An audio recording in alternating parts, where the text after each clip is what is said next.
여호와께서 에돔 사람 하닷을 일으켜 솔로몬의 대적이 되게 하시니 그는 왕의 자손으로서 에돔에 거하였더라. 전에 다윗이 에돔에 있을 때 군대 지휘관 요압이 가서 죽임을 당한 자들을 장사하고 에돔의 남자를 다 쳐서 죽였는데, 요압은 에돔의 남자를 다 없애기까지 이스라엘 무리와 함께 6달 동안 그곳에 머물렀더라. 그때에 하닷은 작은 아이라. 그의 아버지 신하 중 에돔 사람 몇몇과 함께 도망하여 애굽으로 가려 하여 미디안을 떠나 바란에 이르고 거기서 사람을 데리고 애굽으로 가서 애굽 왕 바로에게 나아가매 바로가 그에게 집과 먹을 양식을 주며 또 토지를 주었더라. 하닷이 바로의 눈앞에 크게 은총을 얻었으므로 바로가 자기의 처제 곧 왕비 다브네스의 아우를 그의 아내로 삼으매 다브네스의 아우가 그로 말미암아 아들 그누밧을 낳았더니 다브네스가 그 아이를 바로의 궁중에서 젖을 떼게 하매 그누밧이 바로의 궁에서 바로의 아들 가운데 있었더라. 하닷이 애굽에 있어서 다윗이 그의 조상들과 함께 잔 것과 군대 지휘관 요압이 죽은 것을 듣고 바로에게 아뢰되 나를 보내어 내 고국으로 가게 하옵소서. 바로가 그에게 이르되 내가 나와 함께 있어 무슨 부족함이 있기에 내 고국으로 가기를 구하느냐? 없나이다. 그러나 아무쪼록 나를 보내옵소서.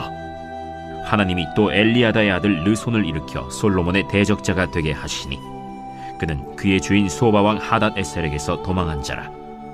다윗이 소바 사람을 죽일 때 르손이 사람들을 자기에게 모으고 그 무리의 괴수가 되어 다메섹으로 가서 살다가 거기서 왕이 되었더라. 솔로몬의 일평생에 하닷이 끼친 환난 외에 르손이 수리아 왕이 되어 이스라엘을 대적하고 미워하였더라. Everyday is Sunday. 우리의 매일을 썬데이로 세팅하라. 할렐루야. 오늘 선셋 메시지를 통해서 주님과 동행하는 충만한 기쁨이 여러분과 함께 하시기를 축복합니다. 오늘 본문에선 순탄할 것만 같은 솔로몬 통치기에 그의 대적들이 일어나는 장면으로 시작됩니다. 솔로몬을 치려는 원수들이 매섭게 일어나 그에게 칼끝을 겨누는데요. 아무 걱정 없이 화려한 왕궁에서 편안히 눕던 날도 이제 그만인 것 같습니다. 솔로몬의 배교 행위에 대한 심판의 경고가 이미 있었고요. 오늘 그 심판으로 대적들이 일어나게 된 것입니다. 솔로몬 편에서는 어찌 이런 고난이 왔냐고 생각될지 몰라도 하나님 편에서 보면은 이것은 죄에 대한 심판의 방책입니다. 과거 하나님께서는 다윗에게 내 후손 중 누구든지 범죄하면 사람의 매와 인생의 채찍으로 징계할 것이지만 사울에게서 은총을 빼앗은 것처럼 빼앗지는 않을 것이다 말씀하셨습니다. 자, 그렇게 사람의 매와 인생의 채찍이 되는 솔로몬의 대적 셋이 일어났는데요. 에돔의 하닷, 다메섹의 르신이라는 외적 둘이 있었고요. 더 무서운 내적으로서 왕국 분열을 다 가져오는 여로보암이 있었습니다. 자, 첫째 대적 하닷을 좀 살펴보면 하닷은 에돔 왕손으로서 다윗이 에돔을 정벌할 때 가까스로 애굽으로 피신하여 살았습니다. 애굽에서 바로의 환대를 받고 뜻하지 않게 왕비의 여동생과 결혼을 하죠. 바로의 동서가 된 것입니다. 그 인생이 무사람이 보기에 잘 풀렸죠. 바로의 호의를 얻고 잘 살았습니다. 그런데 먼 이스라엘에서 다윗과 요압이 죽었다는 소식을 듣습니다. 순간 복수심으로 일어나 세력을 얻고 솔로몬을 대적하는 그의 원수로 등장됩니다. 또 다른 원수 르손이 나오죠. 르손은 소바왕 하닷 에셋을 섬기던 자였습니다. 그런데 다윗이 소바를 치던 때 사람들을 모아서 다메섹으로 피신하죠. 그곳에서 왕이 되었고 하닷과 마찬가지로 솔로몬을 일생 괴롭히는 대적이 되었다고 성경은 말하고 있습니다. 자, 여러분, 솔로몬이 하나님께 범죄하고 다른 길로 행하자 하나님은 사람의 매와 인생의 채찍을 드셨습니다. 물론 여러분, 우리가 모든 삶의 어려움을, 모든 내가 당하는 문제를 내 죄의 결과로 알고 그렇게 여기면서 자책할 필요는 없습니다. 내가 당하는 이 시간의 어려움, 문제들, 이것이 다 내가 잘못 선택한 결과, 죄의 결과로 온 거 아닌가? 모든 어려움 가운데 그렇게 생각하면서 자신을 몰아가면서 자책할 필요는 없어요. 여러분, 주님께서는 우리에게 분명히 약속의 자녀에게 자유의지를 주셨고요. 하나님과 멀어지는 선택, 또 하나님의 그 사랑과 끊어지는 그러한 선택이 아니라면은 약속의 경내 안에서는 어떤 선택도 괜찮습니다. 분명 모든 고난이 죄의 선택으로, 죄의 결과로 오는 것이다 라는 신앙의 도식화는 위험하고 건강하지 못한 것입니다.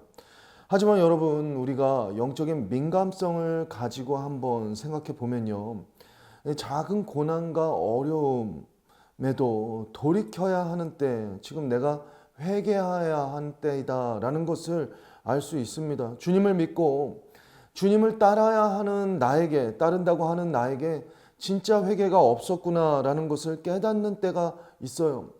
왜 내가 이토록 침체되고 왜 내 마음이 이렇게 괴로웠는지, 오늘 내 공경과 어려움이 정말 주님께 초점이 모아지지 않아서 온 것이구나.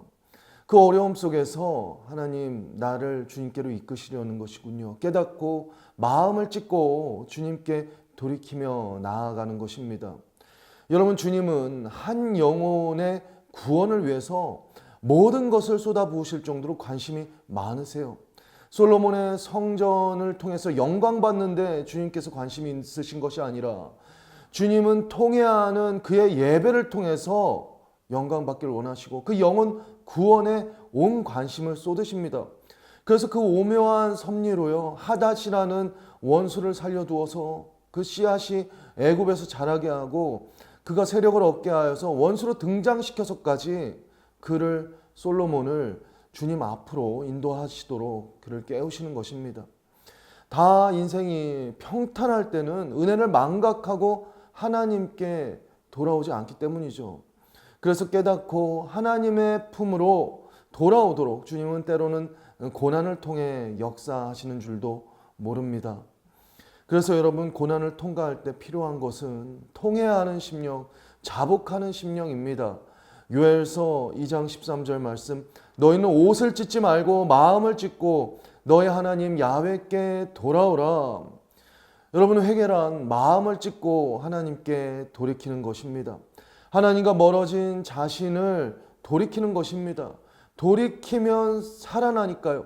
하나님을 반역하고 반복되는 죄 가운데 진정으로 회개치 못한 자신의 죄를 원통히 여기고 그 죄악된 길에서 돌이키는 회개야말로 인생을 살게 하고 참으로 회복합니다. 제가 오래전 한 목회자의 간증, 오래전에 활동하신 한 목회자의 간증을 너무나 인상 깊게 듣고 그 내용을 기억하는데요. 일제 강점기 때 태어난 그분은 산전수전을 다 겪고 결국 주님을 만나고 주님을 따르게 되었다라는 그 내용의 간증이 이렇습니다. 저는 고아로 태어났어요. 선교사님들이 집에 데리고 가서 키워주어서 열렬한 크리스찬이 되었습니다. 선교사님들 덕분에 어렸을 때 하나님을 알고 예수님을 잘 섬기고 일본으로 가서 좋은 대학까지 나오게 되었어요. 6.25 때 보산에서 시장에서 장사를 했는데 그렇게 잘 될 수가 없었어요. 하나님께서 축복해 주셔서 사업이 크게 확장되고 제품 공장도 세웠습니다. 그런데 사업이 잘 되어서 돈을 많이 벌게 되자 점점 인간인 제 자신이 살아나게 되고 하나님 없이도 살 수 있겠다는 생각이 들었습니다. 주일만 되면 아름다운 여배우들이 만나자고 하고 정치인들이 와서 식사하자고 했습니다. 처음에는 한 주일만, 이 시간만 예배를 빠지자 하던 것이 결국은 교회와 담을 쌓게 되었어요. 예수님을 믿는 것이 어리석게 여겨지고 성경을 읽고 기도하는 것이 무능한 사람들만 하는 일로 생각되었습니다. 그리고 방종하게 살았죠. 술도 마시고 못 갈 때도 가며 주지 육림 속에 살았습니다. 가끔 마음속에서 내가 이러다가 하나님께 매를 맞을 거다라는 생각이 들었지만 저는 하나님이 어디 계시냐, 매를 때리실 것 같으면 내가 이곳에 들어가시 않도록 왜 미리 막지 아니하셨나라고 속으로 변명을 했습니다. 그런데 하나님께서 때리시니 폭풍이 불어오듯 삽시간에 회사들이 부도가 나서 넘어졌습니다. 그리고 세무서에 와서 세무서에서 와서 집에 있는 것은 숟가락까지 차압해 버렸어요. 일시에 거지가 되었습니다. 저는 말할 수 없이는 정신적인 타격을 받고 몸둘 바를 몰랐습니다.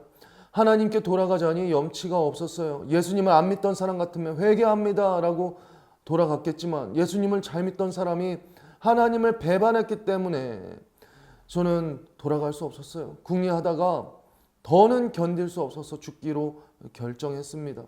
쥐약을 마시고 정신을 잃었습니다. 며칠이 지났습니다. 정신이 희미하게 드는데 제 이름을 부르는 소리가 들렸습니다. 눈을 뜨니 하늘과 나무가 보이고 산들산들 부는 바람이 느껴졌어요. 그런데 계속 제 이름을 부르는 소리가 들렸습니다. 바로 예수님께서 제 앞에 와 계셨습니다. 그리고 이사야서 55장 6절로 7절에 있는 말씀을 하셨습니다. 너는 여호와를 만날 만한 때에 찾으라. 가까이 계실 때 그를 부르라. 악인은 그의 길을, 불의한 자는 그의 생각을 버리고 여호와께 돌아오라. 그리하면 그가 긍휼히 여기시리라.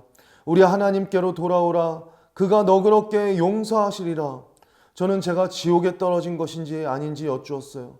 예수님은 내가 만일 너를 위해 기도하지 않았더라면 너는 지옥에 떨어졌을 것이다. 그러나 이전에 나를 잘 믿고 의지했던 자녀였으므로 내가 너가 지옥에 떨어지지 않도록 기도했다. 너는 이제 인생의 제2의 기회를 얻었으므로 회개하고 나를 따르라 말씀하셨습니다. 그분은 그 후로 제일 먼저 교회를 찾아 밤새 땅을 치며 하나님께 그 모든 죄를 회개하였습니다. 세상 좋아서 세상 따라가며 버렸던 하나님을 세상에서 철저히 깨어지고 나서야 다시 찾게 된 것입니다. 온 세상이 자신을 버려도 끝까지 자신을 버리지 않은 하나님을 만나고 그 하나님을 자신의 심령 중심의 진정으로 모시게 된 것이죠. 그리고 그 후로 모든 것을 바쳐서 주님께 영광 올리는 헌신된 신실한 주의 종의 삶을 살아갔습니다. 사랑하는 성도 여러분, 인생의 회개란 모든 것을 회복하는 능력입니다. 참된 회개는 참된 회복을 불러옵니다. 마음을 찢으며 죄악된 길, 하나님과 멀어진 길, 주님의 사랑을 버렸던 그 모든 길에서 돌이킬 때 전심으로 하나님을 찾고 엎드려 하나님을 구하는 그 회개는 모든 것을 다시 한번 회복하는 진정한 회복이 됩니다. 그래서 회개할 수 있다는 것 자체가 큰 은혜입니다. 회개는 하나님의 은혜의 선물이에요. 여러분, 은혜를 주셔야 회개가 되는 거예요. 회개를 하면 더 온전한 차원의 회복의 문이 또 열리지 않습니까? 정말 이 모든 것이 하나님의 귀한 은혜가 아닐 수 없습니다. 하나님의 때리시는 그 손길은 다시 싸매시는 위로와 사랑의 손길로 변화됩니다. 그래서 혼이 날 때 불안하고 두렵던 자녀의 심령은 회복하시는 아버지의 품 안에서 평온을 누리게 되는 것입니다. 여러분, 진정 참된 회개는 인생의 모든 자만과 오만을 버리게 합니다. 어린 아이와 같은 새 심령으로 다시 겸손히 주님만 바라보게 하고 완악하고 굳은 모든 마음을 제하여 버리게 하고 유순한 마음으로 주님의 은혜만 바라며 그 은혜를 얻게 합니다. 그래서 회개는 우리 인생의 영적 성장에도 굉장히 중요한 본질입니다. 회개할 때 하나님과 나를 가로막는 그 모든 죄의 벽이 날마다 허물어지는 것이죠. 회개로서 주님과 하나된 관계로 나아간다는 면에서 회개는 또한 놀라운 은혜의 선물입니다. 하나님과의 관계를 회복하며 새로운 그 은혜의 관계성으로 주님과 연합하기 때문입니다. 회개할 때 참 좋으신 주님 안에서 주님을 아는 지식의 깊이가 깊어지고요. 참 좋으신 주님을 아는 그 하나님을 아는 지식이 성장해 갑니다.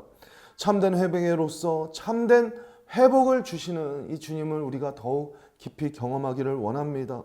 나를 부르시고 찾는 선한 목자 되신 주님, 그 주님의 음성을 듣기를 원합니다. 말씀과 예배의 회복 속에서 인생을 회복시키시는 하나님을 더 깊이 알아가기를 원합니다.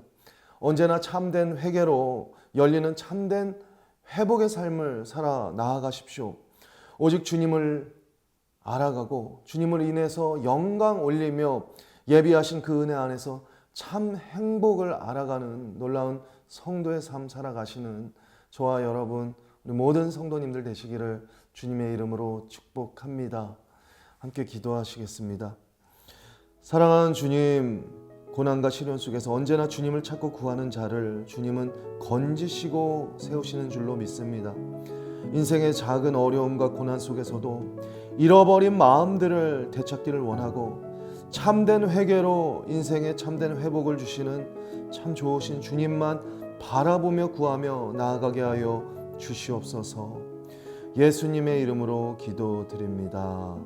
아멘.